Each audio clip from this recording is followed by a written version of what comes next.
আসসালামু আলাইকুম এভরিওয়ান, কেমন আছেন আপনারা সবাই? তো দেখতেই পাচ্ছেন আমি আজকে মিনি গ্লাস পোতাটাকে ডিআইওয়াই করব, যেটার জন্য আমি ইউজ করব এখানে ফ্ল্যাট ব্রাশ, যেটার নাম্বার হচ্ছে 8 এবং আরেকটার নাম্বার হচ্ছে 003। তো এখানে আমি অ্যাক্রিলিক কালারে সানফ্লাওয়ার কিটটা ইউজ করব, যেখানে আমি শুধুমাত্র 3টা কালার ইউজ করব। বেস দেওয়ার জন্য আমি ম্যাজেন্টা আর হোয়াইটটা মিক্স করব, এবং ডিটেলিং করার জন্য আমি শুধু ইয়েলো কালারটাই ইউজ করব।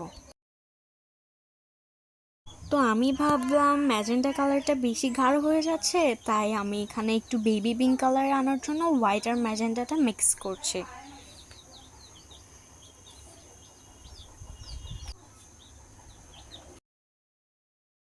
এখানে আমার একটা মিস্টেক হয়েছে, ওইখানে আমি বেসের ভিডিওটা কেটে দিছি এবং ডিটেলিংয়ের ভিডিওটা আমি আগেই দিয়ে দিছি।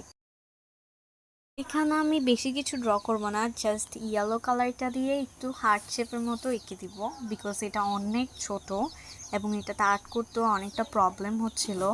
আমি ভাবলাম এটার ঢাকনাটাকেও একটু কালার করে দিই, and that's it's my final look. Bye bye.